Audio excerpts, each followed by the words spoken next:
Hello and good day, and welcome to our webinar, Scaling MedTech in Greater Zurich. Today, we will explore how to take MedTech ideas into the Swiss market and beyond, and how startups, SMEs, and international MedTech companies can develop innovative medical devices. My name is Lucas Sieber. I'm your host and moderator today, and I'm Greater Zurich Area's Executive Director in North America.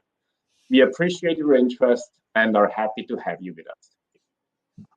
Well, MedTech is one of Switzerland's top performing industries, adding 2.6% to Switzerland's GDP while employing 1.2% of the total workforce in Switzerland. The sector is growing and expanding rapidly. Not long ago, last week in fact, global MedTech company Hamilton announced to expand its footprint in the canton of Grisons and to create an additional 700 jobs and invest 40 million Swiss francs in a greenfield investment. Switzerland, particularly the Zurich region, offers Europe's most fertile ground for successful MedTech. Nowhere else in Europe you can find higher numbers of world-class MedTech patents filed than in the Greater Zurich area. And literally all globally leading MedTech companies operate headquarters, research and production facilities in the Zurich region, including Wash Diagnostics, Zimmer Biomed, Stryker, Hamilton, Sonova, Cardinal Health, Synthes, and many, many more. Our speakers today have been working for some of the companies just mentioned and have actively helped shape the Swiss MedTech. Before we kick off the webinar, just a few words about the Greater Zurich area. Let me pull up a slide here to show you what the Greater Zurich area is all about. Visually, usually that works better. And let me just pull up that. Well, the Greater Zurich area is a public-private partnership with Switzerland's largest economic development organization. And we are organized public-privately, as I said. We help companies across a range of different industries globally to help to expand into the Zurich region. We are on the public side supported by the governments of 9 Swiss states. We call them cantons, as you might know. Furthermore, we get the support of the city of Zurich and the region. On the private side, we have some 30 companies working with us, UBS, Credit Suisse, Swiss Re, and all the likes, and we are proud partners of ETH Zurich, University of Zurich, and a number of other academic institutions. What do? We facilitate evaluation and transition into Switzerland for companies across a range of industries, consult on European footprints, make introductions to peers, partners, local governments, provide information on R&D, incentive programs, offer site tours, and much more. It's all free of charge. That's good news. Learn more under greaterzuricharea.com. Let me now introduce you to our first speaker today. It will be Alfred Niederberger. Alfred has been working in medical technology for 27 years in Switzerland, the United States, and Austria, actively involved in projects in China and Japan, and as I know, currently in Australia. He started off as a development engineer for Mattis Medical in the field of trauma and nails. He went on and worked for Synthes in the capacity of a development engineer, product manager, and tech fellow in the fields of trauma, spine, and other fields. Alfred is currently CEO of 41 Medical, a MedTech company dedicated to research and development of medical solutions. Prior to becoming CEO of 41 Medical, he has been in charge of the company's quality and regulatory affairs. Alfred is a certified mechanic and holds an engineering business degree as well as a doctor of medical science. He will kick off the webinar shortly. The second speaker will be Nikola Budoban. Nikola is the CEO of the Swiss M4M Center, an additive manufacturing center for medical applications. Nicholas has been working for more than 15 years in the medical industry, most of the time for Synthes or Synthes. a J&J brand in Switzerland, as well as in the US, where he was responsible for several larger projects to develop medical devices. Since 2016, Nikola has been the head of marketing and sales at 41 Medical AG. Nicholas holds a bachelor degree in micro and medical technology from the University of Bern of Applied Sciences and a master's of science in biomedical engineering from the University of Bern, a CAS in doing business in Asia from EPFL, as well as an executive MBA in management of technology from EPFL. Last but not least, we will have the pleasure to have Dean Sikwer with us today. Dean has over 25 years of experience in launching, growing brands in the areas of medical devices, OTC health, wellness products, digital health apps, medical pharmaceutical therapeutics, life science startups, as well as Fortune 25 companies. Currently, Dean is rendering consulting services to the MedTech, digital health, and biotech, as well as pharmaceuticals industry. When we've met Dean a few years ago, he was CEO of Spiro, formerly Spirometrics, a venture-backed medtech company developing novel asthma diagnosis and monitoring products. He led the company and secured 30 million in funding over 2.5 years to bring Spiro's asthma digital products to the market. Spiro's first medical device, and that was launched in Europe from its Zurich European headquarters in September of 2017. The company then was acquired by Care Diagnostics in 2018. Congrats to that. Prior to Spiro's, Dean was the head of global marketing for J&J's Animas Corporation within their medical device and diagnostics division. Earlier in his J&J tenure, Dean was the worldwide director of global strategic marketing for diabetes care franchise. Prior to this position, Dean was the head of strategy for Pfizer Pharmaceuticals, and he also held positions as vice president of strategy and business development for McKesson's market-leading healthcare software subsidiary in Atlanta, Georgia. Dean attended Rutgers University, where he received BS in biology and an MBA in strategic management, while being a member of the varsity football team in a defensive back position. That was the introduction with the speaker CVs. Now I would love to hand over the floor to Alfred. Alfred, the floor is yours. Thank you very much, and thank you very much for the nice introduction. Let me share my screen. Well, my talk will be about taking ideas into the market, how we can support, facilitate, or realize innovative MDD, MDR, and FDA-approved medical devices. My talk is structured in 4 segments. First, I give you a little bit an overview about the Switzerland MedTech environment. Then I show you the value of death and explain what is the value of death. Then I show you the services 41 Medical can provide. And this all comes together in how to conquer the value of death together with 41 Medical. Well, Switzerland does not have a lot of natural resources, and therefore we have focused early on science. Today, the Swiss MedTech industries does count 1,400 companies and with a total turnover of almost $20 billion.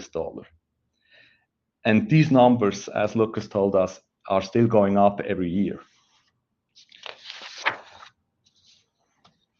Last year, I visited Australia, and once again, I realized that because of the many companies in Switzerland specialized in medtech, it creates an ideal environment to develop and produce new medical devices.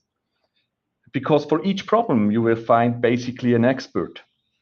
And when you look at Switzerland's map, all these companies, all this expertise is very close by. You can drive through the whole Switzerland in 4 hours.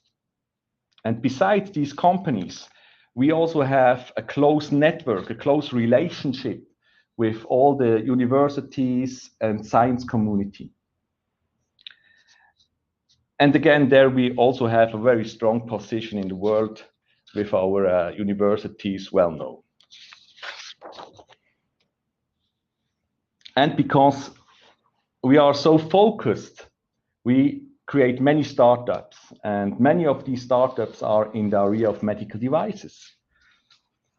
But at a certain time, a medtech startup realizes that they have to face a very, very complex regulatory framework. And therefore, over the past years, this process has become an industrialized process. This shows you the value of a medtech idea. At least first, the idea does have a very low value. And if you can make it to proof of concept, the value can really increase, but not very much. And this changes if you go the way down to a really medical device, a FDA-approved, clinical proven device. Before the year 2010, it looked like this, you know, the inventor took the idea to the proof of concept, and after that, the idea was taken up by the industry and changed or transferred into a medical device. Well, unfortunately, this has changed. Today, the industry, especially the big companies, are not interested anymore into ideas. What they want is a product, they can immediately sell. It's FDA approved, CE marked, and so on. And that's difficult for the universities, the institutions, because that's, as I mentioned before, a very highly regulated industrial process. And therefore, that's what we call the valley of death. There is no support or only limited support, only consultants which help you. So therefore, you run out of money at a certain time. And that's most of the startups struggle today. Let's get to the pillars of 41 Medical. Well, we basically can provide 4 services. The first one is the product development. We do product development for our own developments. We do product development for our customers. Second one is, because we do product development, we can also create IP and license that to our customers. The third one is the manufacturing. We can manufacture our products ourselves. We have an own production. And last but not least, we have, because we were aware that it is difficult for startups to get their products into the market, we created the Incubator, which is a service to get the product under the umbrella of 41 Medical to the market. I will come to that back later. What are our customers? Well, our customer base is today around 50 to 55 customers, and we serve the very little ones because we know how to develop and manufacture medical devices in full compliance with all regulatory requirements. And what we have seen in the past 2 years now, that also the very big ones are interested to work with us, because when a company is big, it gets very complex, it gets very complicated, and that makes the whole company and the product development very slow. And therefore, they use us as an efficient and safe process to get their product to the market. So we serve almost the very small ones, the big ones, and the ones in the middle. For this, we have a complete R&D process. We call that Pragmatissimo, which was originally an idea of Nikola's.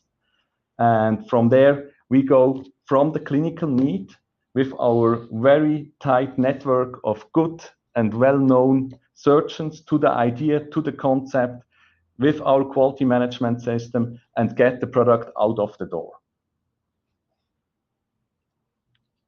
Therefore, we are not only ISO 13485 certified, that's a must if you want to work in medical devices, but we are also the legal manufacturer for medical devices from low to high risk, meaning from simple instruments to very complex, high risk medical devices, artificial joints, and so on.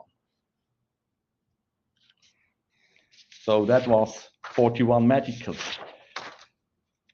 How can we now support the startup and drive it through the death valley?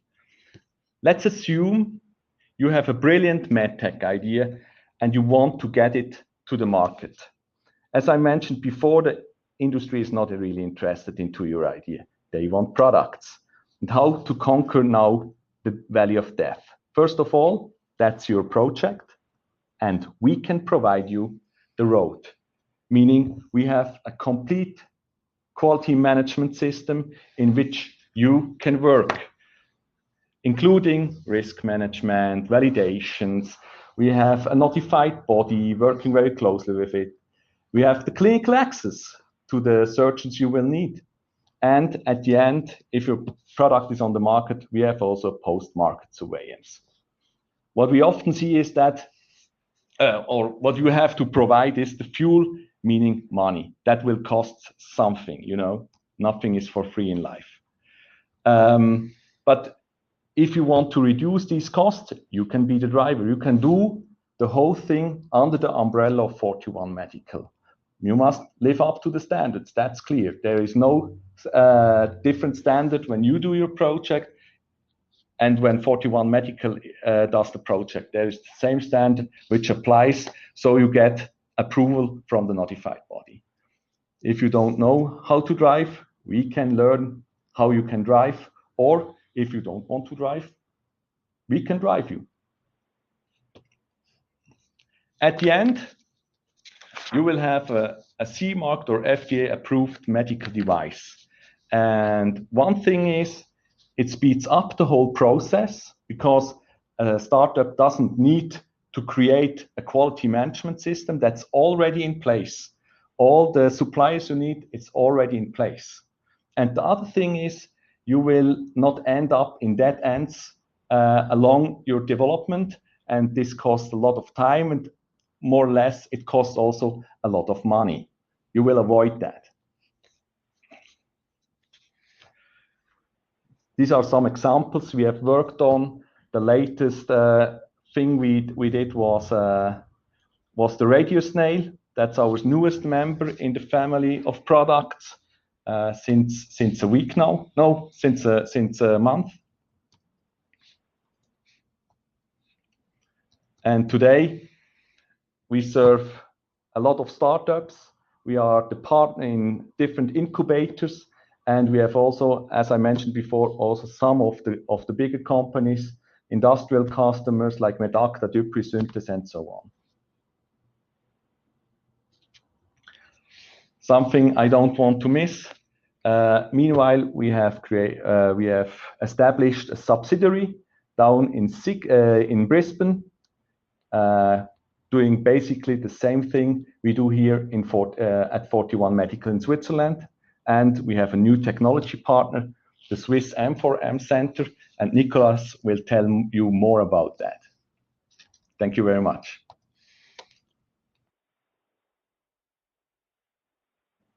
Thank you so much, Alfred.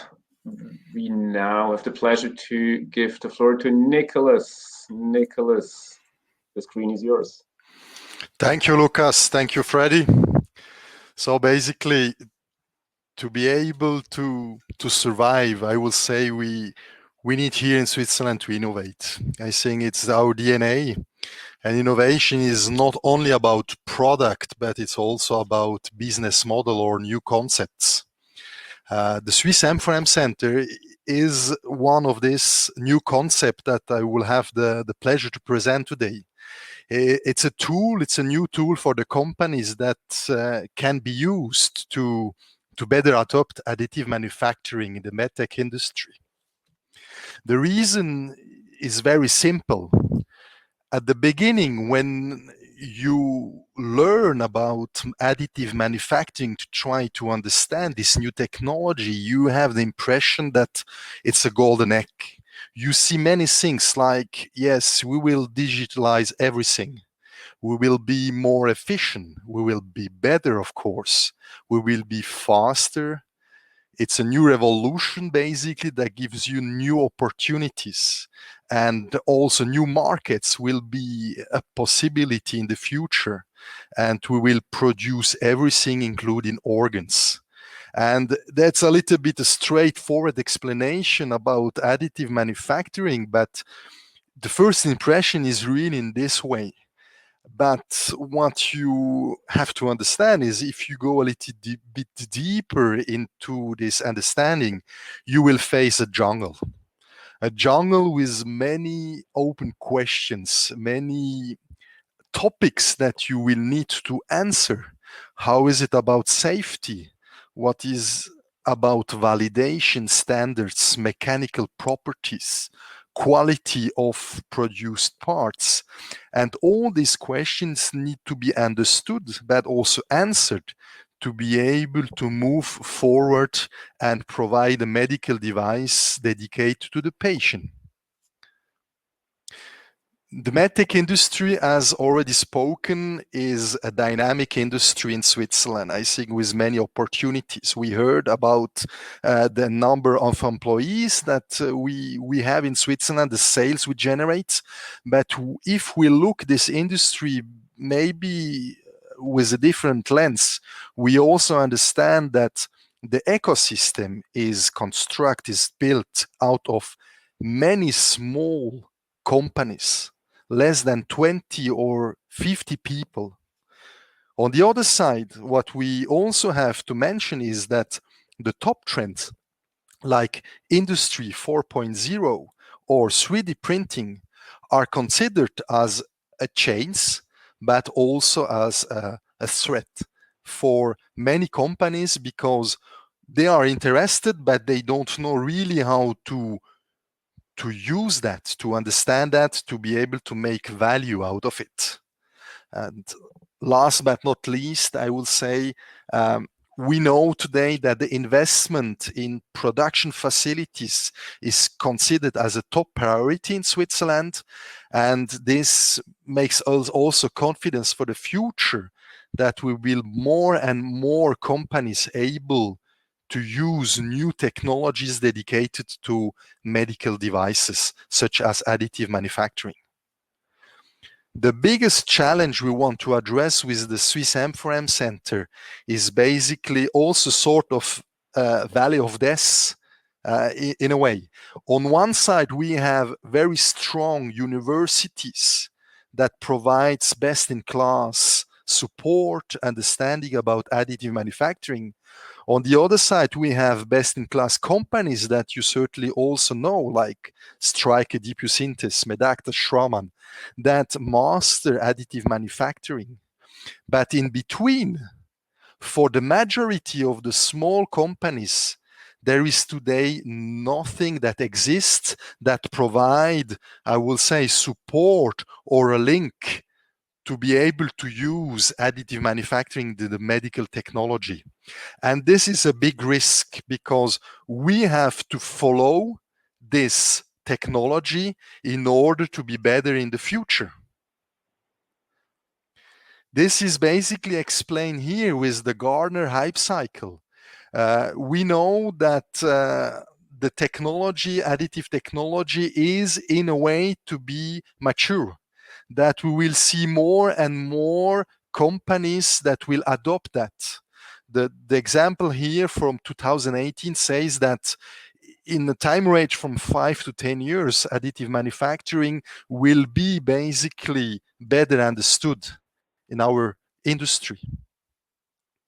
This is the reason why we need a structure today. We need a tool to help companies that wants to know more about additive manufacturing to give them a possibility, a guide, how to facilitate this adoption. And of course, we have also to help them to change the way they think and operate, because you can't use this technology in the same way you use standard manufacturing process as you know today as milling or turning. You need really to think differently. How we were born, basically it's an initiative that comes from the Swiss Confederation that has the willingness to support this initiative into the industry, of course, to create jobs, to create know-how, to create technology. And the Swiss M4M Center is basically the result of this initiative in a form of a company that is dedicated to the industry in Switzerland, but also abroad, like Germany, Austria, Italy, and has a specific focus on address different technology needs. We will basically have three main characteristics. The one is additive manufacturing post-processing, of course, in order to provide validated products or even disruptive products. But as you all know, in the medtech industry, the quality assurance topic is a big topic, and we need to provide a quality system according to ISO 13485, and of course understand the clinical need, because how you want to produce something without knowing really the need from the patient to the patient. And this is what we try to do every day, step by step, and provide this value to our customer. This is not done alone, and it's also the uniqueness of the Swiss M4M Center. To reach this goal, we did partner with many companies or institutions in Switzerland, but also abroad, to be able to provide the best of the technology know-how, depending what you are looking for. Is it cleaning? Is it powder management? Is it the use of additive manufacturing machines or post-processing? We did address that in a chain that provides you the way to take the best know-how out of it.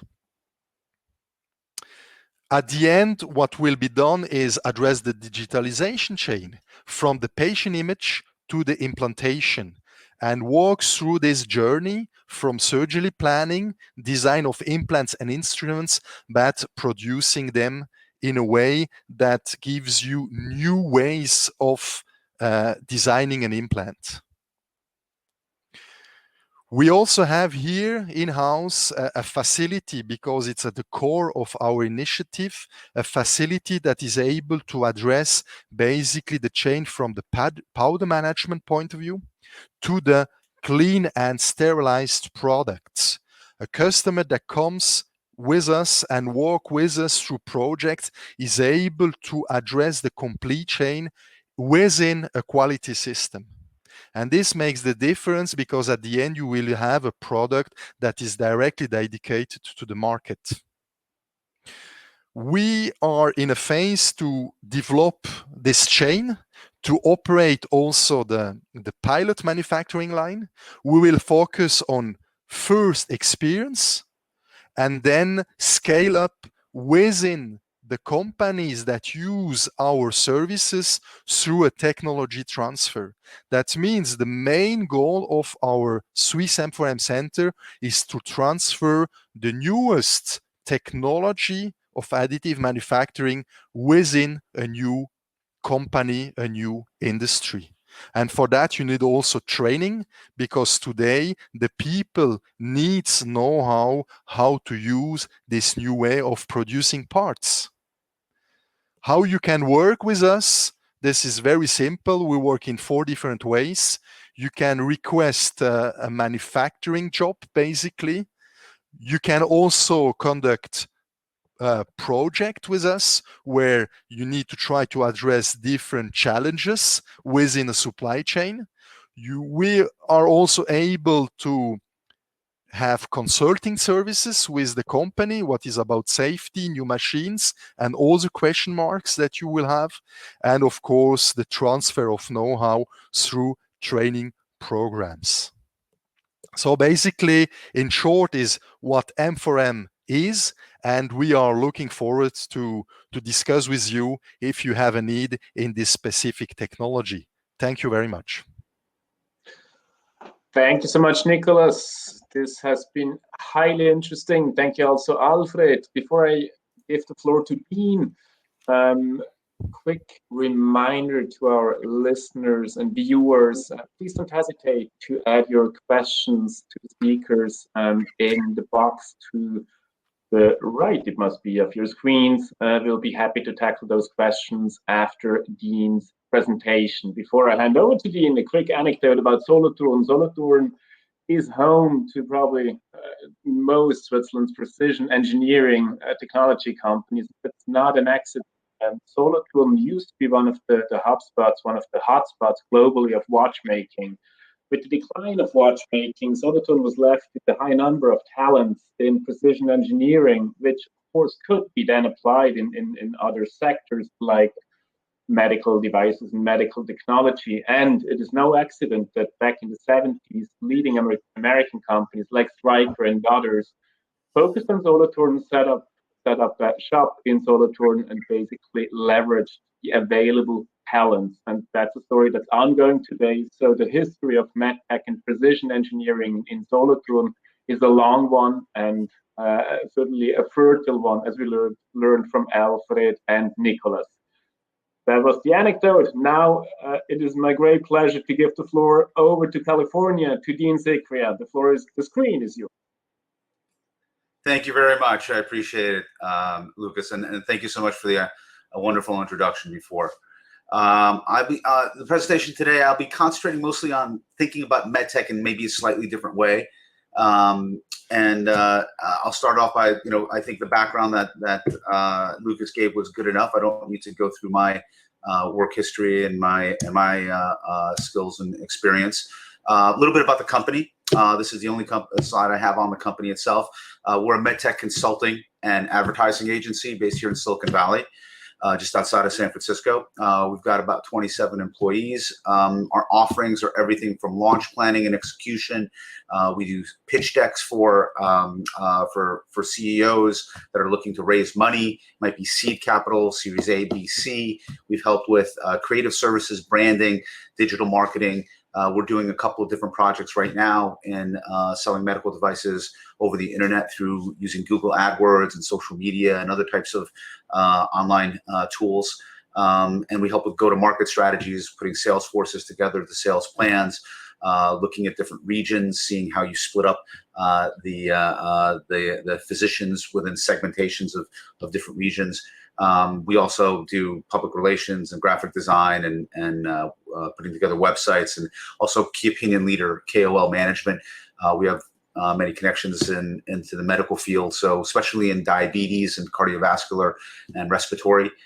We just put together a video for one of our clients with a former Surgeon General of the United States, who's a friend of mine, and I used to work with at Johnson & Johnson. So right now we're focused on a major client's diabetes device launch right now in the US. That takes up probably most of our time. But I'll talk a little bit about maybe my connection with Zurich and the GZA. So when I was head of global marketing at J&J's medical device division in diabetes care, specifically around digital health and around insulin delivery, which was our insulin pump company. Those are class 3 medical devices, as you can imagine. Our European headquarters were in Zug.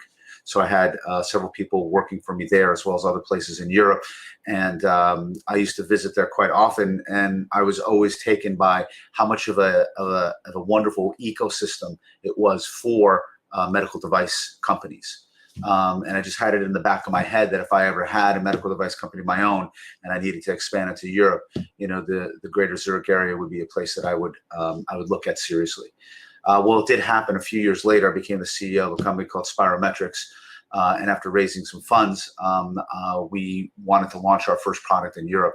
And as a result, we did an analysis of all over Europe. We looked at places like Ireland and the Netherlands. We looked at Germany. We looked at and we finally came down on Zurich as the best place to put our company after conducting this analysis. And right now, I consult for other companies. I sit on a couple of boards of directors, and when companies are looking for expansion into Europe, my first recommendation is always the greater Zurich area. And the reason for that is, there's really three things that any medtech company or CEO has to do right, especially when they're in the startup phase. The first thing is to raise capital. And without that, obviously, the money buys you time, and the time allows you to create value in your company, hit your milestones. The second thing is to bring a product to market. And obviously, that is the greatest measure of a company's success is once they bring a product to market. Because no matter how much R&D you do, we call those science experiments, where you build a great potential technology, but there's no market for it. You're not selling it. But bringing something to market is obviously one of the proof points of a successful company. And the final thing is building a team. And it's because your manufacturing, your design history file, whatever it might be in medical devices, none of that can be successful unless you have a stellar team of people. And that's one of the things that I was really impressed with Zurich, is that because of the great educational system within Switzerland, as well as that ecosystem for medtech and technology in general in the greater Zurich area, there's a wealth of talent. And so we were able to hire very, very qualified people. And I think that's why I see Zurich as a wonderful place to put any medtech company, because of this ecosystem, which is actually very similar to what we have here in Silicon Valley. It's actually the closest I've seen outside of the US. Some thoughts on medtech in general. So I work with a couple of different investment firms on their medtech investments in different companies. One's a seed fund, another one's a big multi-billion-dollar hedge fund. And basically, the way we look at things is a top-down analysis as well as a bottom-up. On the top-down, we look at market opportunity. This thinks about things like market size and growth rate, maturity, profit. How big is that market? Is the pie really big, or is it a small pie? And if it is a small pie, can you grow that pie?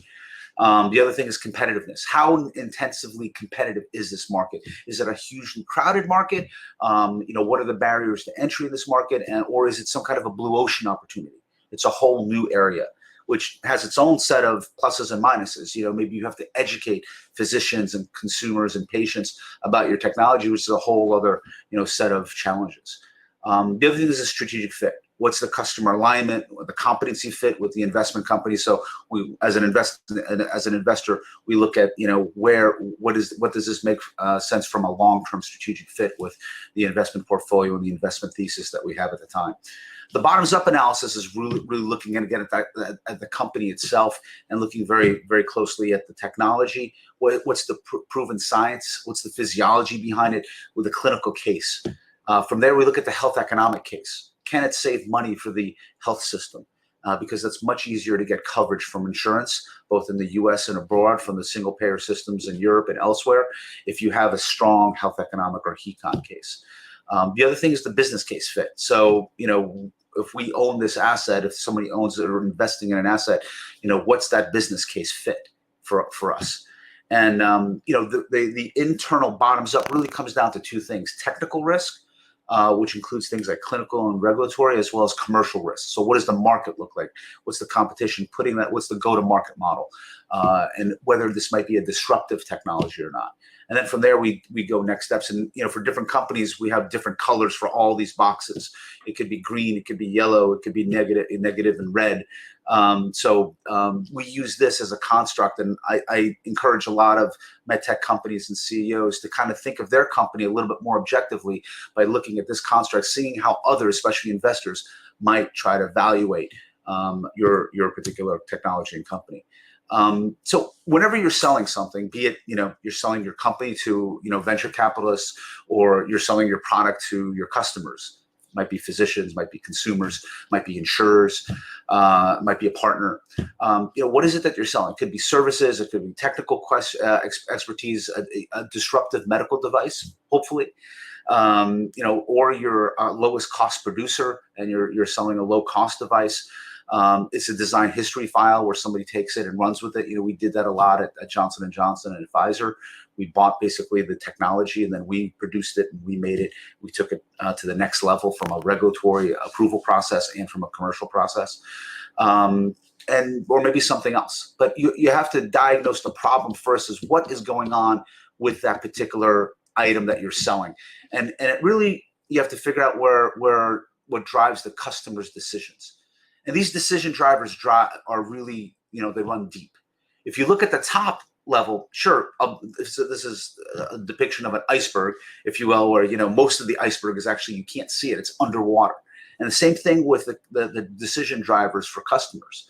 That they'll tell you what they like, what they want, maybe you have to dig a little bit for that. But you really need to get to what is their needs, what's their pain, and ultimately what's the fear. Because it's your addressing that fear through whatever you're delivering, being a medical device or a company that you're trying to sell. That is what's going to be, if you're able to connect with that, that's what's going to resonate the most with potential investors. So we have kind of like a three-step process. You have to figure out, you have to differentiate your claims. After diagnosing the pain and fear, you differentiate your claims, you demonstrate the gain, and then you deliver to the primal brain. And we'll talk a little bit about that, the neocortex versus primal brain thinking. And so the differentiating the claim, that's, everyone knows how to do that. And so we do very well. We know our own features and benefits of our product or our company, what we call FABs. And from there, you figure out how you're different from everyone else. Maybe you come up with a very compelling positioning statement. And SWOT analysis to analyze your position and figure out what might be the most resonating statement around your company. The other thing is you demonstrate the gain, the next step in that. And there's something called the value matrix. This is from a book by Patrick Lenoir called Sales Brain. And he actually gives a very, very excellent seminar too in regards to this. But the value matrix is the most successful things that you can do is to talk about a customer case. The next thing is a demonstration of your product. The next thing is data. And the least valuable to a person that is looking at and evaluating your company is the vision. I mean, we all need to see some kind of vision, but to them, that's the least convincing. And then, of course, the most convincing as far as value, that's the proof as far as value, is a financial type of analysis. Next is a strategic analysis, and last one is a personal type of, if you will, quote or a statement or proof around what that particular customer case demonstration or data or vision might be. So when we look at the strongest case, we try to make a customer case because people relate to customers. They say, oh, well, if that person had success using your product, then maybe I will. And the financial case for the customer is the strongest. After that, obviously, it's the strategic customer case or the demonstration and a financial, and you kind of move from the upper left to the lower right as far as value in this value matrix. A little bit about the primal brain. So we all know, we have the neocortex that helps us analyze things. We're very analytical, but there's also a primal brain part of everyone's thinking. It's just, we're hardwired with this. It's what as primates moving into being humans and becoming cavemen and moving beyond. These are things that, have been hardwired in us for, hundreds of thousands of years. So if we look at that, we think about cognitive biases. What are the things that we as humans just, are hardwired about? And here's 4 of them right here. Something like an anchoring. You see this in negotiations a lot, right? I start low, you start high, and we anchor on our positions, and hopefully we can get somewhere in the middle. And everyone has this kind of the cognitive bias. And this is very helpful if you think about cognitive bias, like anchoring, to make sure you get off of that a little bit and try to think about more about value in general, and not just what your position is, but what is the objectives of where you want to go. And the best way to get there is not so much to what we call in the US horse trading, but to try to think about what's the win-win for you and the other side. There's sunk cost fallacy. I've already spent money in something, and I am prone to spend more money because I want to save that initial investment. I want to, even though every single time I look at a new investment, I should be looking at it with a clean slate.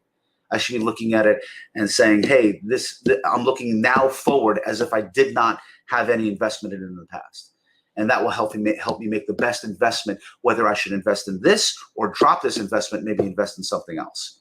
And so that's another, human cognitive bias, confirmation bias. As soon as we get on a road of thinking that something is good, we tend to look at other things, other data points that help reinforce that point, because we don't want to be wrong. Richard Feynman, famous physicist, said the first principle is that you must not fool yourself. The problem is that you are the easiest person to fool. So we fool ourselves a lot in regards to confirmation bias. And then the Dunning-Kruger curve is a very interesting concept many of you might know. But when you have a person that doesn't know a complex field, maybe medical devices, they come into this, and they say, oh, well, that must be easy, because they just see it on the surface. But as they learn more and more, they understand the complexity. And there's a whole wave of, first you believe that you're super smart in a particular area, and then you realize the complexity of it, and then you go into this trough of disillusionment, and then you slowly go on the road to enlightenment. Bertrand Russell, famous British philosopher, said, the whole problem with the world is that fools and fanatics are so certain of themselves, yet wiser people so full of doubts. And we've seen a lot of that around the world in some leadership, but we hope that people and we look at this at ourselves as making sure that we look at a new field, that not to think that it's as easy as it is. But these are some cognitive biases that we think about when we think about advertising, when we think about consulting, we think about strategic thinking, and there's actually 180 plus of these different cognitive biases, and this is the codex. You can find it online. Which is an excellent way to kind of think about, obviously all 180 aren't as important as each other. There's some that are very important. I've put 4 highest value ones that I believe are on the last page. But it's a very interesting study to think about. We are all hardwired in some way, our thinking, and we tend to try to make snap decisions. We make fast decisions, and it's all based on our cognitive biases. So that's really it. You think about the primal fear. What are the primal fear of people when it comes to your customers, when it comes to investors, when it comes to it could even be your employees.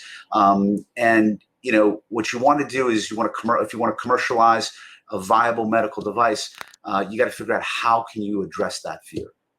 And once you do that, you can make that connection with your customer, whoever that might be, and hopefully deliver value to them. Thank you very much. Thank you very much, Dean. We received a question that might be one that can be tackled by you. I'll try to pick it up. So the question goes, what areas and regions in Switzerland, in Europe, and globally do you usually compete with the Zurich region in terms of MedTech? If I may kick off the answer session to that question. Well, within Switzerland, you have a number of locations that are open to the MedTech industry. One I've mentioned, Solothurn is certainly right there, right in the center. Across Switzerland, you find a number of different states, cantons that offer ideal, best conditions for MedTech companies. I mentioned also the canton of Grisons, another canton is Schaffhausen. Then we have in Western Switzerland many locations that are ideal. However, Switzerland is a very small country, so I would like to give the question to someone who actually did site selection on a European level and actually tried to find out what is the best location for my company abroad. Dean, what would you consider good locations, ideal locations aside from Zurich? I think when you think about locations to place a medtech company, you think along multiple dimensions. One is potential tax implications, right? The other is the hunt for talent. Seeing if you have the right talent. The third might be the ability to import export with less friction. So when we've done these analysis in the past, I did it for myself when I was thinking about expanding my company from the San Francisco area to Europe. We looked at what I call the usual suspects, which is places like Ireland, which is very good tax. Has some very nice pool of potential people to work for your company. The other places that we've also looked at, and we use these places in J&J for some subsidiaries, was Belgium and the Netherlands. And especially from an import-export perspective, those were very, very helpful. Lower cost of importing, exporting, highly efficient in that realm. Maybe not quite as good on tax, but also still a very educated base and some med tech. Obviously, pockets of medtech companies and technology that kind of made that ecosystem a little stronger. And again, what I found with Zurich, and this is why J&J eventually put their European headquarters in Zug, is that the tax implications were very positive. The import-export was not prohibitive at all. There's a lot of advantages, especially when you think about that and other things. And finally, again, the thing that I found most impressive, because as a startup, we didn't index so high, we didn't weight so high to things like tax or import export. What we really were worried about was talent, getting the right people, because we would only have a few people in our company. So that's where we really weighted that the highest, and as a result, we put the company in the greater Zurich area because of that. So I think when you think across these criteria, there's a few of those, locations that do pop up.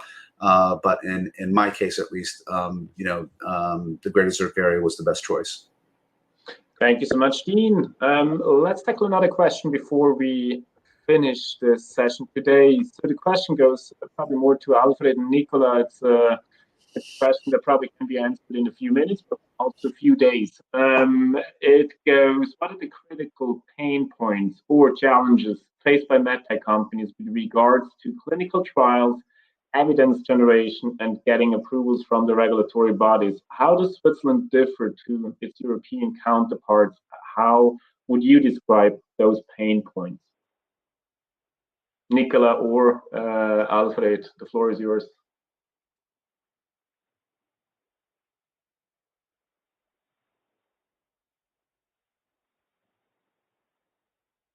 You're muted, Nikola.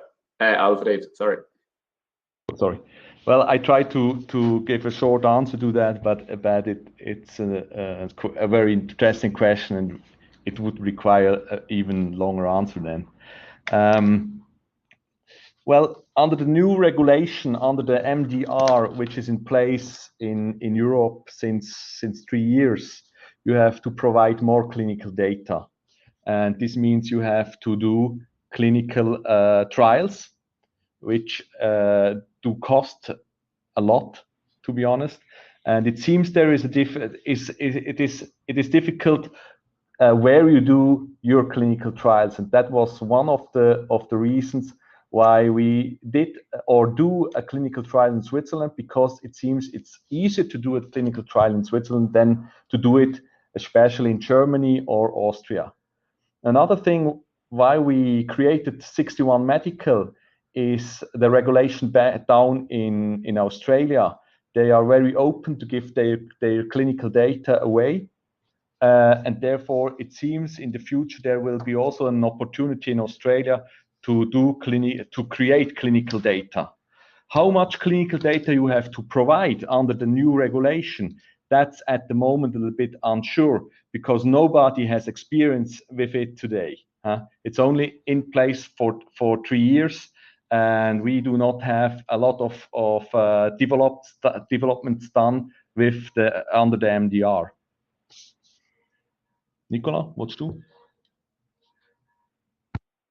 No, I think it's quite true. I mean, Switzerland is now in the center of Europe, but not within the Europe, and gives, according to this regulation, maybe some advantages or opportunities to perform clinical trials. We will see in the future how it will develop with all the discussion that are now in place. But of course, the some that we could follow in the last years were very positive here in the Zurich region.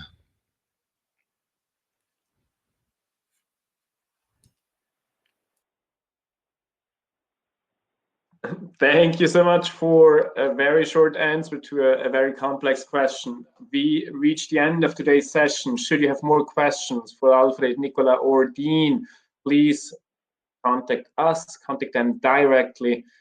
You will receive a recording of today's session anytime soon, most likely tomorrow. Let me share my screen again to officially finish today's session.